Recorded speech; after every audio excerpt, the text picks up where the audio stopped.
Lee.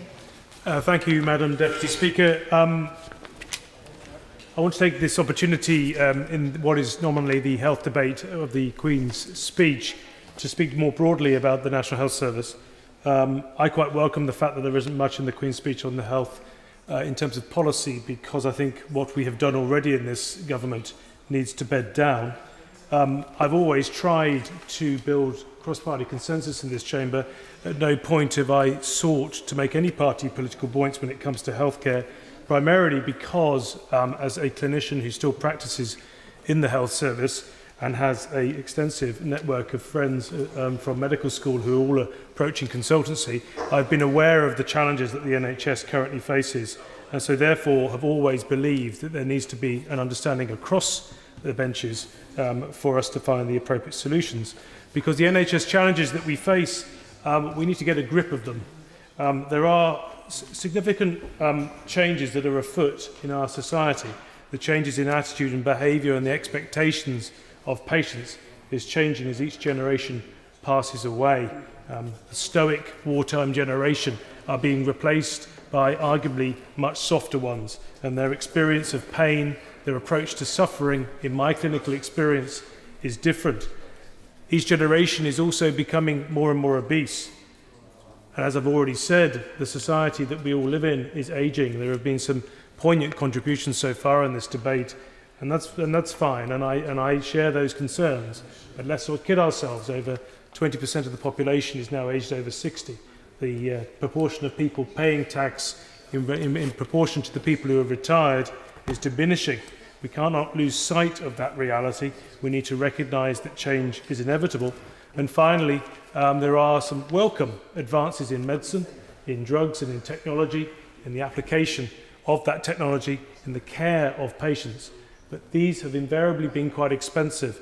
NICE does a pretty good job of trying to benefit the cost and benefit analysis, but the point is that we are now saying no to drugs that advance people's lives. That's the reality of what's happening now, and we need to reflect upon that. Because when the NHS was introduced in 1948 by Nye Bevan, a man who represented a constituency I sought to take in 2005 and funnily enough failed, when he introduced the NHS, the budget was £437 million, the equivalent of £9 billion in current money. We now are approaching, and I think may have touched above, £110 billion per year. He also said at the time that there would be an initial expense when he introduced the service, and that then costs would fall as the population became healthier. I'm sorry, Mr. Bevan might have been right to have introduced the service, but he was wrong in thinking that the costs of that service would diminish with time, because clearly they have not. Now, what is there to do? Well, I would say that there are four things. One, we need to find a way of reducing demand upon the services. This morning I attended an induction. I'm about to start work in an urgent care centre in my constituency in Bracknell. And it was quite striking who was coming through the door. The demand is great and it is growing, and we need to deal with it. The second thing is that we have to improve the physical structures that we have currently in the system. Our hospitals are 19th and 20th century buildings, and we're trying, and at times failing, to deliver 21st century care in those environments. We need to do that, and we need to do that fast. In order to secure an appropriate plan for our nation, I would suggest that we need some sort of cross-party committee, some cross-party understanding on where those acute hospitals are going to be in the future, because we're going to have fewer of them, but we are going to have more community-based hospitals delivering chronic care. Let's not forget, over 80% of the NHS budget is spent on chronic care now. That's where the money is being spent. We need to make sure that that care is being delivered closer to patients' homes. Indeed, in the future, you're going to have telemedicine, which is going to put care into patients' homes. This is the reality. They're already piloting this in Scotland with some very, very good outcomes. Okay, so we need to recognise that, but with that will come changes in hospital infrastructure, and yes, really difficult politics. We've heard of the difficult politics in South West London and in West London and elsewhere, and this is going to be replicated irrespective of who wins next year's election. This problem is here and now, and we need to deal with it, and I would suggest that all parties should put skin in the game and make a decision on where these hospitals should be. The third thing is funding. Now, this is the most emotive topic to discuss. Formerly, colleagues have proposed co-payments from the Labour side.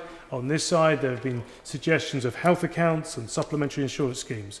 There are a plethora of ways of funding healthcare. One only has to look abroad. In Norway, you pay to see your GP. In Denmark, you pay for your drugs at cost. In Germany, you have supplementary insurance schemes. In France, you have means tests. The list goes on. Actually, I'm not 100% decided on what I think should be the right thing in the future in this country. But I tell you what, the debate is required. The debate is required because I cannot see how we can go above 10% of GDP on healthcare spending and balance the books across the whole of government. Now, maybe there are people who think we should spend north of 10% on that, fine, and almost approaching 20% in welfare if you include pensions. We're approaching £1 billion a day expenditure on these two areas.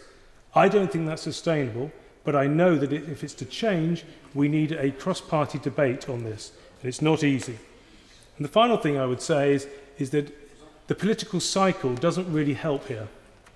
We've already had reference to how it helped the Honourable Member for Burnley be elected at the last election, and I'm sure this will be replicated on both sides of the House going forward. There's no avoiding this at the moment. I wish, and I've walked the walk here in my constituency, I stood at the last election calling for the closure of my local hospital, because I know that if we consolidate services in my region, you get better outcomes. People live who otherwise would not do. People suffer less. And I didn't think it was appropriate for a clinician who had worked in the region in which he was seeking to represent a constituency to say otherwise. I thought it was appropriate that I stood on that, and I continue to stand on it, and I continue to stand for the consolidation of acute services in my region and for the chronic care to be offered local to people. But in conclusion, the one thing I do believe is this country is very privileged. It's privileged to inherit a healthcare system that's pretty good. It's approaching first class by global standards. But it's a legacy that we must protect.